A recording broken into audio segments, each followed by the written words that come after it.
menurut saya sangat tidak masuk akal kalau misalnya kemudian kita melaporkan orang yang ada hubungan ya, hubungan hukum lah antara kita dengan dia sebagai anak angkat.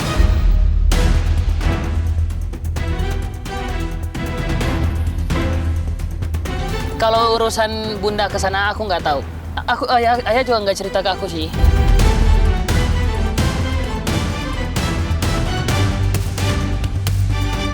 Jadi saya melihat bahwa sedikit pun mungkin tidak akan pernah ada niatan dari Onyo ini untuk tidak menghormati ibu angkatnya, tidak menghormati orang yang sudah memberikan perhatian dan kasih sayang selama ini kepadanya.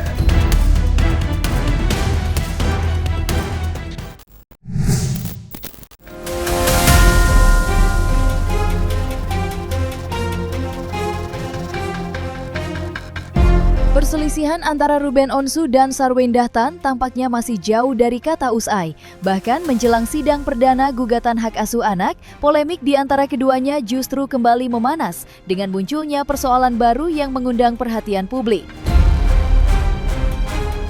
Berawal dari langkah Sarwendah yang melaporkan sejumlah akun media sosial atas dugaan pencemaran nama baik, situasi semakin ramai setelah nama Beitran Petoputra Onsu ikut dikaitkan. Putra angkat Ruben itu disebut-sebut dan diduga sebagai pemilik salah satu akun yang masuk dalam laporan tersebut. Menanggapi isu yang berkembang, Minola Sebayang selaku kuasa hukum Ruben akhirnya buka suara. Ia pun menyampaikan tanggapan tegas terkait laporan yang menyeret nama Beitran ke dalam polemik yang kini semakin menjadi sorotan publik. Lantas, akankah konflik internal ini akan berlanjut di ranah hukum? Ya, jadi sebenarnya kan saya tidak pernah berpikir ya bahwa salah satu orang atau akun yang dilaporkan oleh S itu adalah akun atau pribadinya adalah orangnya adalah Onyo ya. Karena menurut saya sangat tidak masuk akal kalau misalnya kemudian kita melaporkan orang yang ada hubungan ya, hubungan hukum lah antara kita dengan dia sebagai anak angkat ya.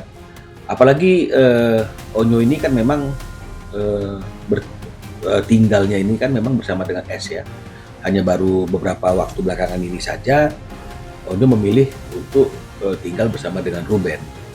Jadi apapun yang disampaikan oleh Onyo itu kan harus diartikan sebagai isi hati dari seorang anak angkat yang juga mungkin mengalami situasi apa yang dia sampaikan dalam tulisan-tulisannya di media sosial. Jadi saya melihat bahwa sedikit pun mungkin tidak akan pernah ada niatan dari Onyo ini untuk tidak menghormati ibu angkatnya, tidak menghormati orang yang sudah memberikan perhatian dan kasih sayang selama ini kepadanya, kan begitu. Tapi nuraninya Onyo juga berbicara gitu loh, bahwa dia juga tidak mau ada satu pemberitaan atau informasi yang tidak berimbang yang terlalu memojokkan Ruben Onsu kan begitu ya, apalagi artinya itu menyatakan hal-hal yang tidak baik, yang tidak benar, padahal mungkin Onyo melihat ayahnya hanya ingin punya waktu yang berkualitas untuk berkumpul dengan adik-adiknya. Tapi kalau mengenai masalah Onyo tadi ini, saya sih berpikir ini sangat tidak masuk akal. Tapi kalaupun memang misalnya itu dilakukan oleh S ya, Onyo itu atau akunnya Onyo ini termasuk akun yang dilaporkan.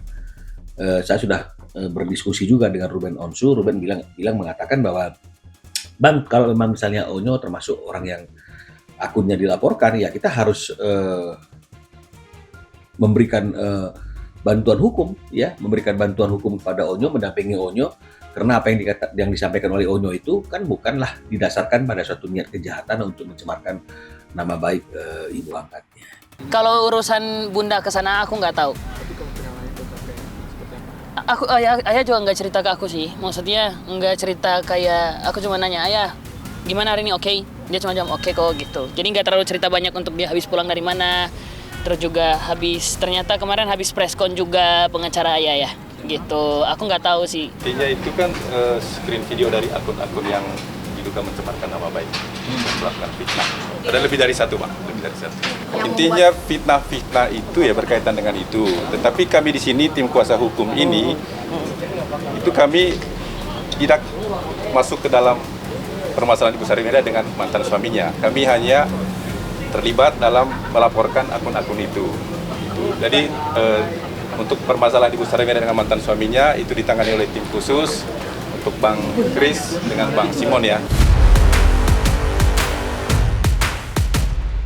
Sejak memanasnya konflik yang terjadi antara Sarwendah dan Ruben Onsu, nama Beitran Peto memang kerap mencuri perhatian.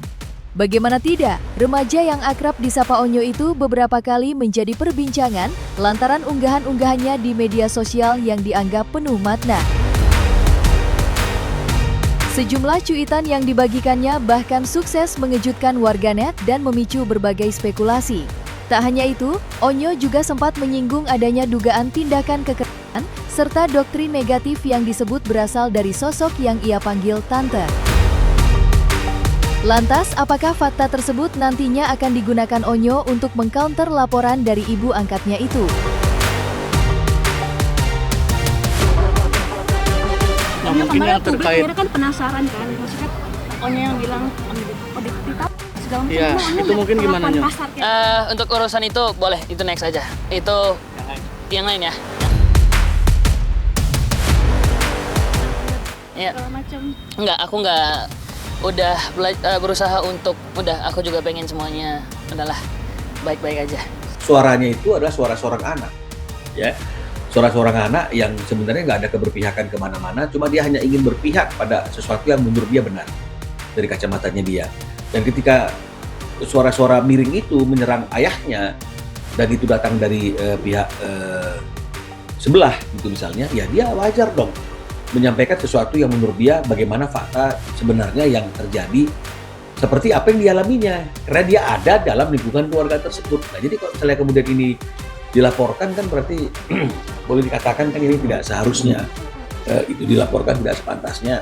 Namun kalau memang misalnya itu juga menjadi bagian yang dilaporkan, itu adalah haknya S, ya pasti kita akan melakukan pendampingan, ya Ruben minta melakukan pendampingan dan akan melakukan upaya hukum ya supaya artinya Onyo ini tidak sampai dipersalahkan untuk sesuatu hal yang dia sampaikan itu adalah sebuah kenyataan.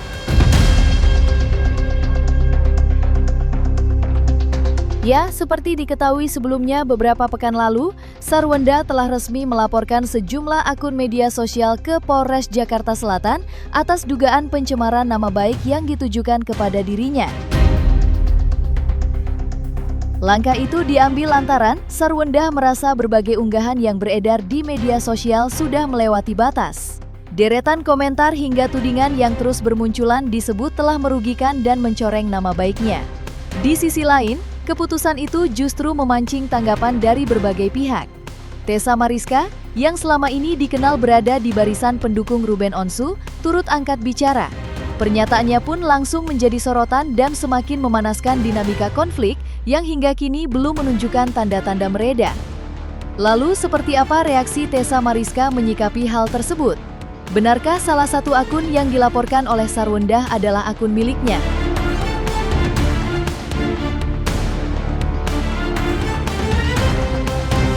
Nggak sekalian ngadu kepada yang maha kuasa aja. Waktu sebut teman gue, cong, katanya bukan untuk teman gue. Nggak sebut nama, jadi jangan merasa. Tapi ada clue-clue 200 juta di situ, ya kan? Terus setiap VT-nya gue di TokTok di-ban. Setiap VT gue di-ban, makanya hilang semua tuh VT-VT gue. Tapi di gue masih ada ya. Jadi yang nyari VT-VT gue bukan gue hilangin, di-ban ya. Nggak sekalian ngelapor sama yang maha kuasa aja. Tanggung lapornya ya. Sekalian lo. Ini kena lagi nih. Kalau nggak cepet nih kena lagi. Giliran dia manipulatif. Salah gue. Manipulatif banget giliran dia, bukan itu yang gue sebut. Giliran netizen langsung lapor pak tuh bukannya acara ya? Ini kok salah tempat kayaknya ya. Jika netizen menyebarkan fitnah, ya itu ya monggo aja kalau memang dilaporkan. Ya itu haknya semua orang kok, haknya semua warga negara untuk melapor kalau memang tidak suka. Terus kalau aku dibilang fitnah, bilang fitnah, oke, fitnahnya yang mana? Di mana fitnahnya aku ya? Terus aku tahu aku misalnya sama lah kayak dia juga kan bilang cong bilang cong katanya nggak sebut nama kan, itu cong nggak buat siapa ya. Itu kalau misalnya ada seorang teman gue kalau mau nuntut juga bisa kali, itu kan fitnah. Aku tahu teman gue bukan cong, dari dulu gue berteman sama dia dari zamannya Tebet 2002 gue udah berteman, bukan cong, gue saksi dia nggak pernah punya pacar sesama gitu loh. Itu bukan fitnah, semua terserah ya. Tapi ingat kita dan netizen, para netizen ngomong itu, diskusi itu sesuai dengan yang kita lihat dan sesuai yang kita tahu. Nah gitu, oke? Di balik langkah hukum yang ditempuh Sarwenda, perhatian publik rupanya mulai melebar ke sosok-sosok yang berada di sekelilingnya.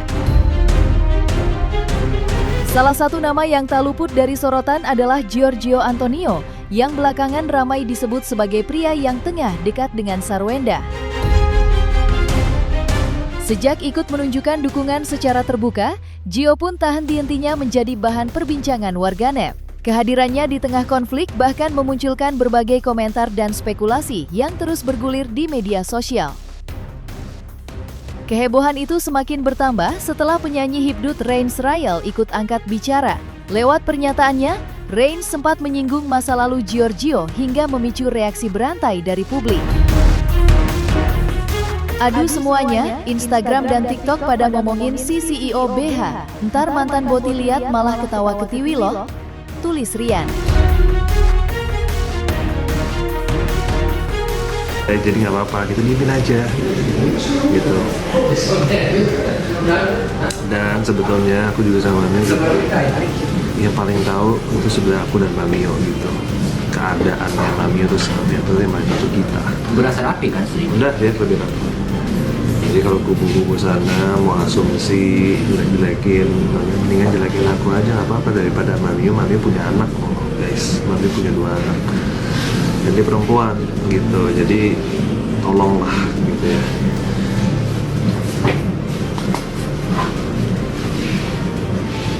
Apalagi kalian yang wanita-wanita, masa wanita betuin wanita, gimana sih guys?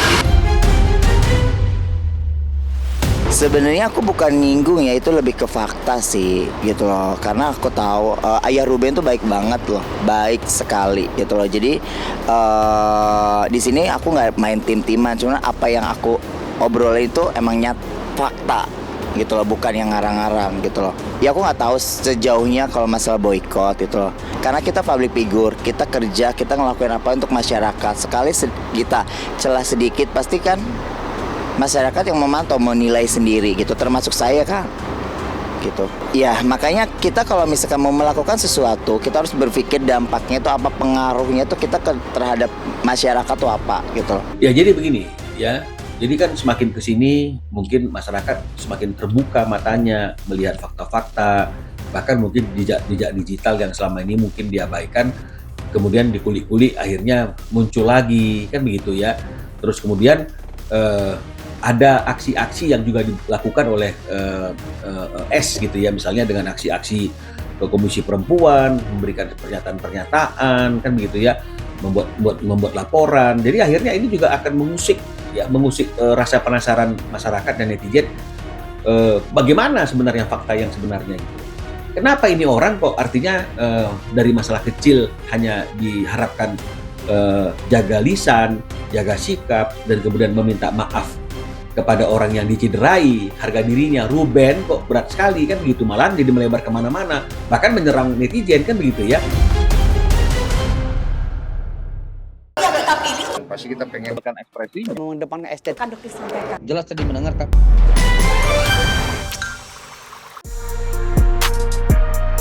Dan jangan lupa untuk like, subscribe dan juga share channel YouTube Cumi Cumi.